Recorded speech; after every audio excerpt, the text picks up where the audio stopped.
Hello everyone, welcome back to my channel, and today is the start of a vlog. I can't remember what's even on my TBR. I filmed it like 2 weeks ago, to be honest. I was like very excited. I haven't read anything in like a week because I didn't have any books on my TBR, and so I was like, I don't have to read anything.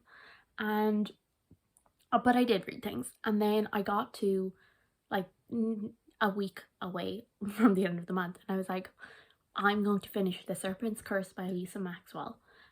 And I did not read that book. I was like, that is the only book I am allowed to read. And so I didn't read anything because I did not want to read that. I don't DNF books, but I think I might have to DNF that, which is really disappointing because I gave the first book 5 stars.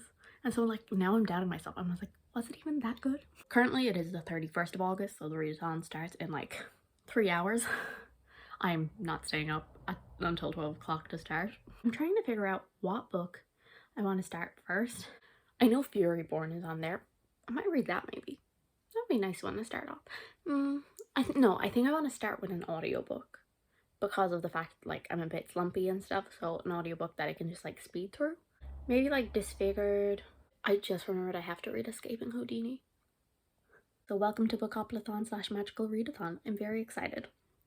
And I'm going to take note now. I'm going to go rewatch my own video so I can know what the hell I put on my TBR. Oh, the first one was a mood read, wasn't it? There was a mood read. There was Escaping Houdini. Fury Born. Oh, The Fever King. That's the other one I was forgetting. I want to get to Assassin's Apprentice reread, but that's second priority. Then Disfigured. I already said that earlier, but I didn't count it on my hands. And there was another one. Oh, The Hard Principle. Okay. Yeah, so a lot of them. So The Fever King or Disfigured I think will be my first one because they are both audiobooks. And I think Disfigured is pretty short, so I could probably read that in like a day or two. So it'd be like a strong start to the readathon. So I might do that. I hope everyone is enjoying Bookoplathon because by the time you see it, you'll be well into it. And yeah, I'm very excited to start this. So that's all.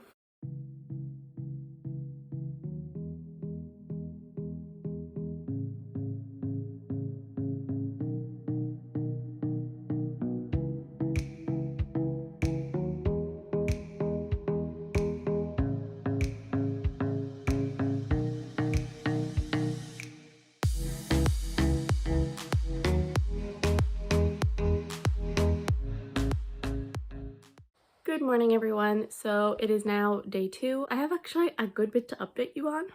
So I didn't think I would because of just how yesterday was. It was a bit chaotic. I was gone into my nanny's, and then like by the time I got home, like it was, you know, it was like nearly time to make dinner and all of that. And then I was emptying my watch later list. And I was finished like just in time for Becca's sprints that she did yesterday to kick off the whole thing. And so they were at 7. And so I decided that the first book I would read would be Disfigured by Amanda Leduc. And yeah, I'm enjoying that so far. I read I think 23% of it.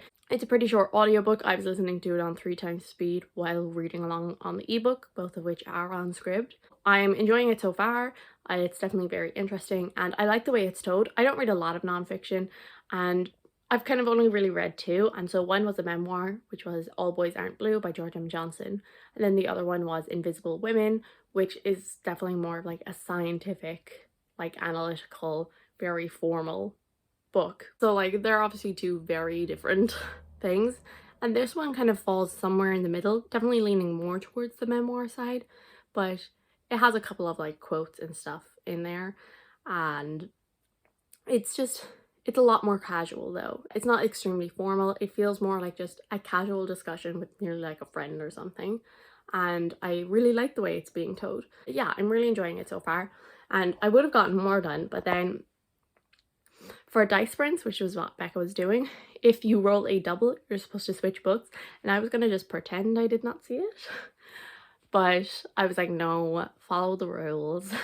And so I decided to read The Kiss Quotient by Helen Huang. I read the first book, The Kiss Quotient, last year for Bookoplathon, which is crazy. And I really, really enjoyed that. I gave it a 4 stars. Kind of looking back, I'm kind of like, maybe a 5.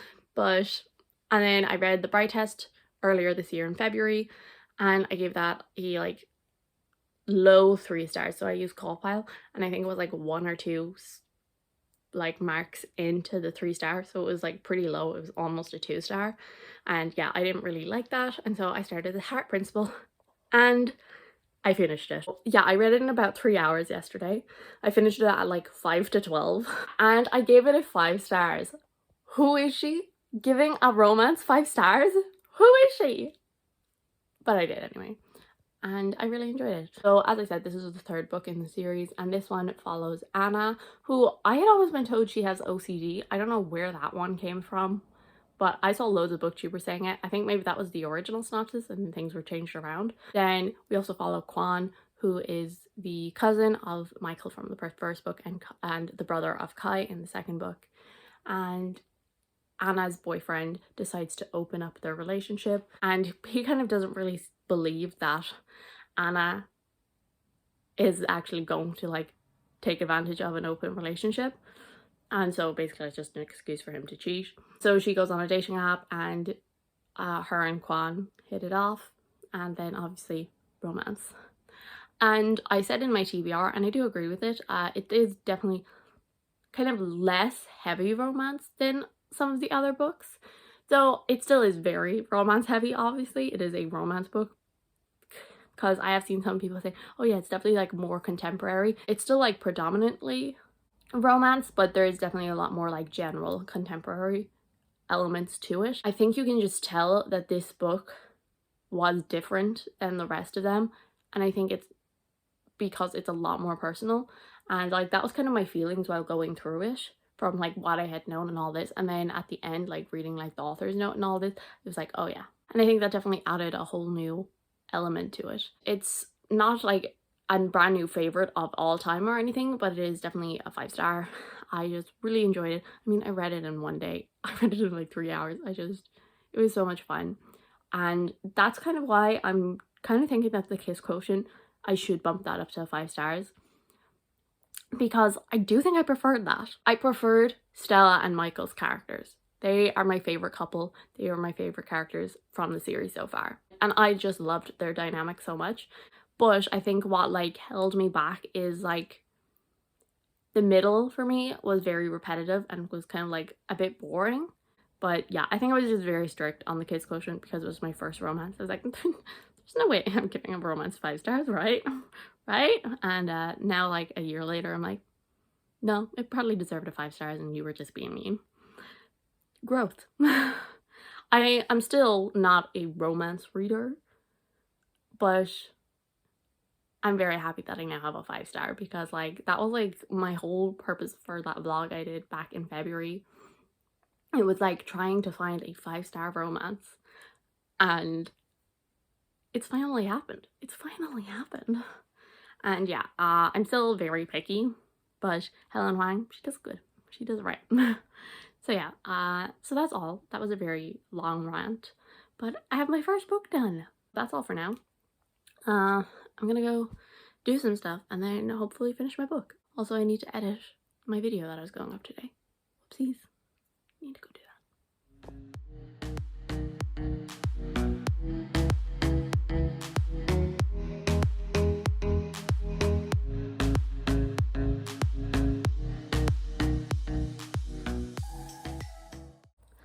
Hello everyone, so it is now Saturday and the readathon is going well so far. So I didn't end up finishing Disfigured on Thursday, which is when I planned, but I did finish it yesterday. I just had a really good day yesterday. So me and my mom went in to see Shang-Chi and the Legend of the Ten Rings, which I loved that so much. It was so good. Like, oh yeah.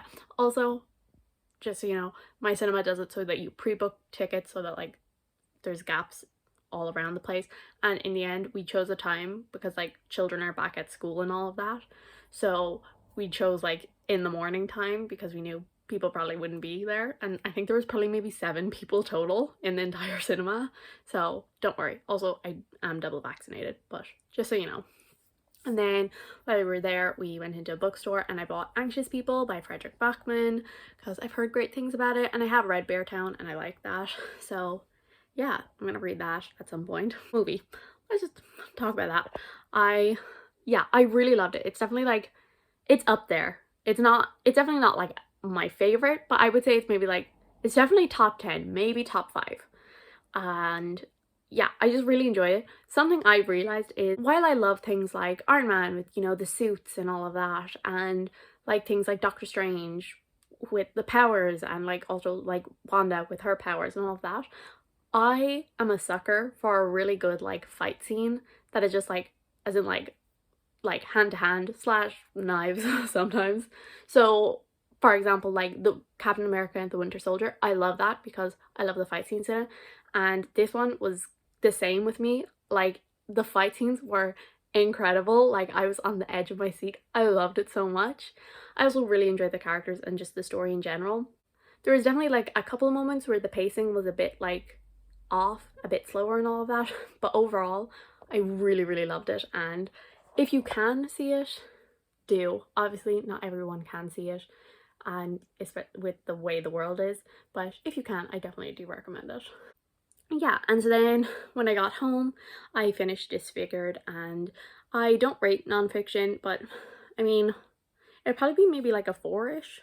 I don't think it's like would be a 5-star, like mind-blowing, absolutely adore it, but it's definitely a very good book, and I definitely would recommend it. It had some very interesting topics talked about. I don't really have any more to say than like kind of what I said about it the first time I spoke about it. You know, I really liked the writing style and the conversational tone of it, and as I said, it had some really interesting points of discussion. I have spent all of Saturday morning playing Mario 3D World on the Switch. I don't know what has gotten into me, but I really want to play that. But I think my next book that I'm going to start is Furyborn, and I'm going to start that in a little while, and I have the book over there and I'm too lazy to go and get it. Okay, so 2 books down already, so we're making good progress.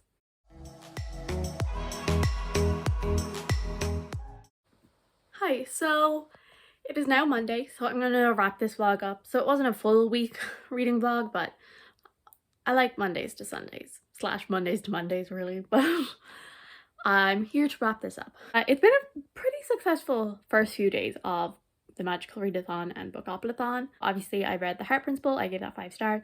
Absolutely loved it. It was so good. Then I also finished Disfigured, which I don't give nonfiction ratings, but I do definitely recommend that one. And then I have also made a dent in Furyborn by Claire Legrand. I am about a third of the way through it. I don't think I've actually told you anything about how I'm feeling about Furyborn so far, but I am really liking it. I think I showed you that when I was about to start it, but I don't think I talked about it since. I'm definitely intrigued. Like that is definitely like one of the things that is like the strongest in this book. I'm like, what the hell is happening? I recently talked about it in my wrap up that I love stories that have, whether it's 2 points of views or 2 timelines or stuff like that, where we're getting like conflicting information, or we're like being given like just like little bits of it throughout the story and you're trying to piece it together. And Furyborn is definitely like part of that pattern. Yeah, I'm really enjoying it so far because, as I said, so we're getting things from Riel in the past, and then there's like mentions of her, a couple of other characters that we've seen so far in Eliana's timeline. We're like, oh, I recognize that name, and it's just, how did it get from that point to this point? And I'm really enjoying it so far. I don't think it's going to be a 5-star. Obviously, I'm only a third of the way through, and most of the time, I don't know that a book is 5 stars until I finish it. With a few exceptions, there's been some that I've read and I've just been like, this is definitely going to be 5-star. But it's definitely, I would say, sitting at a solid 4. The weird thing about this, though, is, and it's only, I can only remember one other time that this has happened to me, is I like Riel's character. I find she is really interesting. But I actually prefer Eliana's point of view, though I don't like her as a character as much. And that very rarely happens to me. Like, if I like a character, I like their point of view usually. The only other time this has happened is when I read A Song of Wraiths and Runes by Roseanne Brown, where what were the main characters' names in that? I can't remember. But the princess's point of view I found really interesting, but I didn't really like her as a character. And the male point of view in it, I I found that quite boring, but I loved the character. And yeah, and so like that very rarely happens to me, and it's kind of happening again in this. I find like Eliana's timeline more interesting. I'm like, what the hell is kind of going on? And I don't like hate Riel's timeline or anything like that. Like I still find that interesting, but like not as interesting. But yeah, I still like prefer Riel. I think she is a really fascinating character. I'm like on a roll. I'm on a roll. I mean, I did read The Heart Principle in like one evening, so that makes sense how I've read so much. But I'm definitely not going to keep the same pace up, I don't think, throughout the rest of the readathon. But I mean, I would like to keep up the good reading momentum. So I definitely kind of like, I want to finish this definitely this week, which should not be a problem. I should definitely finish this. And I would also like to like maybe finish another book. And I think like the one that I'm going to start after this is Escaping Houdini by Karen Maniscalco, which I'm not looking forward to, but you know, kind of just get it done. I will be going back to college, so on the 13th is when I'm starting back. And I'm kind of leaving some like smaller books and audiobooks for when that happens. So I want to get this done because it's, I think, one of the thickest books on my TBR. And then also Hunting Prince Dracula. No, not Hunting Prince Dracula. Escaping Houdini. I want to read those just to have them out of the way before I go back to college. And so then next week when I'm back, I'll probably listen to like The Fever King because I have that on an audiobook, so I can listen to that on the bus or whatever. Yeah, so I've kind of laid out the month so that I know I can get it done. And like if I keep going at a good pace, like I might actually be able to fit even more books in, which is crazy. Thank you guys so much for watching. I do hope you enjoyed. If you did, subscribe, and I will see you all in the next one. Bye.